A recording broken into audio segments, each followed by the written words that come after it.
So now we're getting into the good stuff, which is all about how to actually determine what's working and what isn't. Because for e-commerce stores, they can see their sales inside of Ads Manager. They can see very clearly that for every $1 they put into their ads, they get $3 or $4 back in sales. But for the rest of the Facebook ads world, this can be a little bit more complicated. So in this lesson, we'll be talking about how to analyze your campaigns, what benchmarks to look for to make sure you're on the right track, and also how to use this knowledge to guide your future advertising decisions. But as we're going through this, I want you to just remember that the metrics we're measuring within Facebook are really just based on actions that people are or aren't taking within our sales cycle. So let your audience guide you through this and tell you what's working for them or what isn't. So let's first talk benchmarks. Your CTR or your click-through rate should be somewhere between 1 to 2%. If your CTR is less than 1%, it might mean that something in your ad is not resonating with people. And we'll take a look at this inside of Ads Manager, but it's important that you're looking at your link clicks and your link click-through rates, not just your overall click-through rate, because that could mean they're clicking on, see more within the actual copy, or they could be clicking on other things to play the video or whatever. So it's sort of measuring all of the clicks on that ad as opposed to the actual link click, which is the bit that we're interested in. Then your CPM should be somewhere between $10 and $30. So your CPM is what Facebook is charging you to show your ads to 1,000 people. Then your cost per click, or your CPC, should range somewhere between 50 cents and $2. And then when we're talking about your landing page conversions, this is a really good guide for you to just kind of have in the back of your mind based on what you're looking for conversions for. So 30% plus would be for like a really simple sign up or download an ebook or register for a webinar or training or workshop, something like that that's free and super easy for people to sign up to.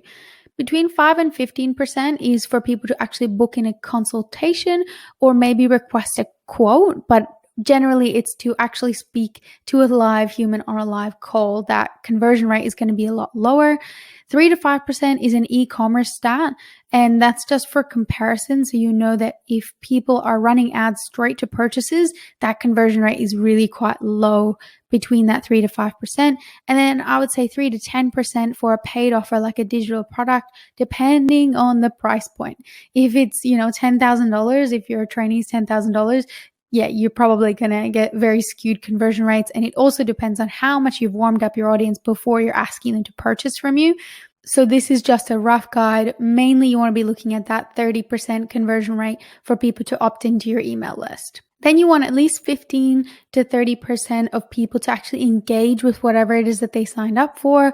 So whether it's a webinar and 15% of people actually show up or watch the replay, or people actually go in and download your PDF, whatever way you want them to consume content in, you want to be tracking how people are consuming that content, and if there's enough people who are actually taking that extra step and engaging with your content, not just opting in for it. Because again, that's just giving you a bit of a health metric of, are these the right people to have on my email list? Are they actually taking that step further and engaging with the thing that they signed up for, or are they not even opening my emails?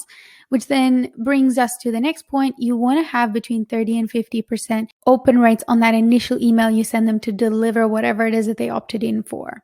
Your follow-up emails will have a much, much lower open rate, but that first email should be awesome. People are ready to dive in. They want to go in there. They want to find the thing that they've just signed up for. And at least 2 to 5% of them should be clicking on a link in that email to download that freebie, watch the replay, go to the webinar, whatever it may be. So I'm going to get into a case study in just a second so we can see how these stats work in action and how important or not important they are to the success of your campaign. But before we do that, I just wanted to throw in this hot tip in there to really make sure that you are measuring everything and keeping an eye on everything, but that you have really one success metric in mind per campaign. So you know that this is the thing you're working towards. For example, if you want to have less than $5 per lead or around $5 per lead, if all of these metrics are totally off from these benchmarks, but you're still succeeding with your goal of getting a $5 lead, and it's a good lead that's actually going through your sales cycle and engaging with your stuff, not just a cheap lead that's not doing anything for you, then that's awesome. Keep doing what you're doing, and just remember that these should really act as a guide for the health of your campaign, but they're not the be all and end all. So let's take a look at what I mean here with a case study from Sumo. So these two ads actually had the same budget, and the one on the left has really great stats throughout. So it has a low CPC, really good CPM, and a high CTR or click-through rate, because we can see that it's got a lot of clicks. But if the metric we're actually trying to measure for and strive for here is purchases, then the one on the right is a clear winner. And the reason for this big discrepancy between these two ads in terms of their overall performance for what we're trying to achieve is twofold. One is obviously the ad creative is different, but the main one is their campaign objective. The one on the left is optimized for traffic. So it's getting those cheap clicks, it's getting out to a lot of people, it's getting those eyeballs on this ad. But the one on the right is actually optimized for conversions and for purchases, which is the main objective, which is why it's actually doing a lot better in achieving our goals, even though the actual benchmark metrics that we're looking at are performing significantly worse, but it doesn't really matter because those sales are there. While these benchmarks are a really good way for you to keep an eye on the health of your campaign, absolutely, these could all be completely thrown out and totally off from what you think you should be at. But if you're achieving your goals, then who cares? But let's say you find that your campaign's not super healthy in terms of these benchmarks, and you're also not achieving your goals. So let's take a look at some things that might be wrong and the categories that they fall into. So the technical stuff will be anything to do with your actual structure and approach. So either your budget is wrong, meaning that you started a bit too high or too low. So if your cost per acquisition is $50, but your daily budget is only $25, you're not actually giving your campaign enough juice for even one daily conversion.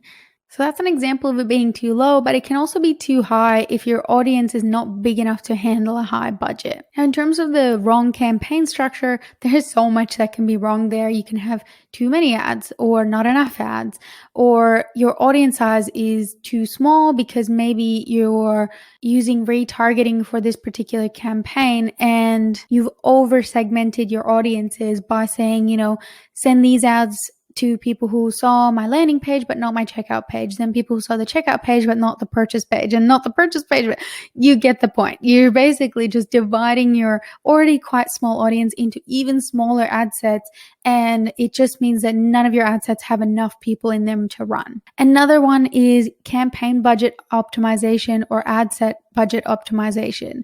So if you haven't actually tested out your best performing audiences, you do not want to be setting your budget at the campaign level, because Facebook will essentially just favor what they deem to be your best performing audience, which may not be the one that you actually want to be putting all of your budget behind. So while you're still testing things out and you're not really sure what's working, what isn't, it's best for you to just be setting your budget at the ad set level so you can make sure that the audiences that you want to give a lot of love to in this stage of your strategy are actually getting that budget to be able to take action from. And as we've already discussed, wrong objective is a really big one. If you really want leads, but you're running your ads for traffic, the wrong people are going to be seeing your ads, because remember that Facebook is going to show your ads to people who are most likely to perform the objective you're optimizing for. So if you are optimizing for traffic, Facebook's going to be showing your ads to people who are most likely to click on stuff and visit your stuff. But they might not be the people who are actually going to be signing up for your things. So make sure that you're really keeping an eye on what your actual objective is and you're optimizing your campaigns for this. In terms of your non-technical issues, these usually have to do with either your own expectations or the customer journey as a whole. So one thing I want you to keep in mind is that not all lead gen or sales funnels are created equal. If you're giving out a simple PDF, ebook, or checklist, or asking people to get a quote for a custom package or submit an inquiry to work with you, these are all very different leads, even though they are all leads. So for example, if you're doing Facebook ads for realtors, one of these leads could be worth 20 grand in commission for them. So of course they're going to be paying more to acquire that lead than a hairdressing salon, for example. And the cost that you can expect to pay per lead just to manage your own expectations will really depend on the outcome that you're offering to people and what that outcome is worth to them. So in this example, you're either getting a house or a haircut. Totally different, right? But then let's say your actual offer is maybe the same, but the outcome of that offer is totally different. For example, an online course teaching business owners who are going to learn how to grow their businesses versus an online course teaching moms how to make healthy lunches. Totally different outcome of those two online courses, which is going to give you very different cost per lead and overall revenue goals. So now jumping into our ads manager, I just wanted to show you a few campaigns from a marketing campaign that was for my social media free training that I ran a while back, that I actually ran to test out a few strategies within my Facebook ads account as if it was a brand new account and how I would go about optimizing things. So I think it's a really good case study for us to just have a look at some results and what we can learn from this. So these are just the only 3 campaigns that I have selected, but there were a lot more campaigns at that top of funnel and middle of the funnel, and I kept continuously optimizing and checking my results and seeing what was working and what isn't, testing out different audiences, different ads, all of those sorts of things that we're talking about here. But the reason I wanted to show you is because this is sort of my middle of the funnel ads that were just targeting people to sign up for this free training, and then my bottom of the funnel ads that were retargeting people who checked out the training, signed up, maybe looked at my sales page and hadn't bought the program yet. So if we were just looking at our initial results of these 2 middle of the funnel campaigns with the optimization for leads and registrations, my initial instinct would be to say, this middle of the funnel campaign actually was a lot more expensive for me, and this campaign performed a lot better in terms of cost per result. And then in terms of the other metrics, that's true too. My cost per link click was higher, my CPM was higher, and my click-through rate was actually lower, quite significantly lower, but still within a range that I'm happy with. And if all I was doing was optimizing for this, then I might want to turn this campaign off and say, that's not really performing for me as well as this one. But because I actually set up some custom conversions and within my ads manager and also within Google Analytics and my email marketing software, I'm tracking how many people from this category and this category are actually purchasing the program. Even though I'm not optimizing for this, I can see that, all right, I had 22 purchases here, 3 here. That's still really, impressive for this. But when you actually consider the amount that I spent on this campaign versus this one performed for me a lot better in terms of my cost per purchase. So this is a really good example of what we were talking about, that, you do want to be optimizing for your primary goal, which in this case would be registration. That's the thing you want to keep an eye on. But you also want to track what's happening with people throughout your entire sales cycle, because you might find that, all right, you're paying a little bit more for your registrations here, but these are people who are a lot more targeted to actually buying from you and engaging with you a little bit more. So you're probably better off having these people on your email list than these ones because of what's happening with them after they actually become a lead. So that's the first thing I would look at. The other thing would be in terms of reactions and comments and shares. So even though these 2 campaigns are both optimized for conversions and registrations, these guys are a lot more likely to engage with my stuff. So even though they're a little bit more expensive in terms of getting them to buy, it might mean that there's a potential for these audiences that are included in this campaign to be run for engagement campaigns or video view campaigns, because they're a lot more likely to engage with my stuff on Facebook, but maybe once they become a lead, they're not as primed to actually buy from me. And the reason I've also included this bottom of the funnel campaign is just so when you're looking at your aggregated results, you can see that, this is a pretty poor cost per purchase because this offer was being sold at $37. So it's actually costing me more to acquire my customers and they're paying me. But when I take my bottom of the funnel retargeting ads into account, I'm actually still ahead in terms of my return on ad spend. And then you can break that down into the ad sets within that campaign.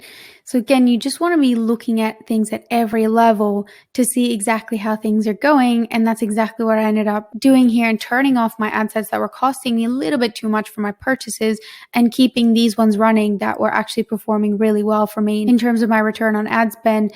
And they were also quite good in terms of my cost per registration or cost per lead. So the results here were quite good, but they're not all that different from the results down here. So if all I was looking at was how much it's costing me to get a registrant, then I would say, all right, all of these ad sets look like they're pretty even, which is not actually the case, because it turns out these guys up here are much higher quality leads because they're actually taking that extra step and purchasing from me. So this is a good way to look at which ad sets are working for you. But in terms of additional breakdowns that you can look at to analyze and optimize for future campaigns, on the campaign level, what you can do is just have these 3 campaigns selected and then look at them by the different delivery characteristics. Now, some of these are going away. So if you're not seeing all these inside of your ads manager, it's just because Facebook is currently in the process of updating this. But you can check out things like different countries that are working for you, different platforms, different placements and devices, and age ranges. Again, I think that is something that's going to go away. So I'm not sure how long you'll be able to optimize for this or have this in your breakdown. But at this stage, I'm still able to take a look at what it's costing me to get these people onto my email list within this particular age range, this one and this one, which will help to guide me to determine whether I'm maybe paying more for getting men onto my email list, which I always am. And same goes for my age groups. The older age groups, once we start getting into them, I'm paying a lot more for these leads in general, and they're not usually the people who are purchasing from me. And even if you're not able to break this down by age and gender, you can still do a lot with analyzing the success of your campaigns. Even if it's just in terms of country, regions, platforms, you might find that you're paying a lot more for showing your ads on Instagram versus Facebook, or vice versa. So come in here and do these sort of breakdowns and note down anything and everything that you can think of that might help to guide you in terms of constructing your future campaigns.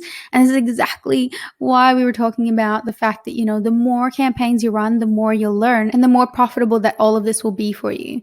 And also, you might have noticed that I've got my columns customized here. So I usually create custom columns based on the marketing campaign that I want to look at, because I might be wanting to look at different things, especially with this one where I had custom conversions to look at that were only relevant to this campaign. So if you don't have these sort of last 2 here, you will still have all of these other ones. So if you're jumping into your ads manager, you'll probably have it selected on performance or something similar by default. So if you want to customize this, I really encourage you to come in here and go into customize columns and only really be looking at the metrics that are important to you, and actually removing the ones that you really don't need to be looking at, especially for particular marketing campaigns.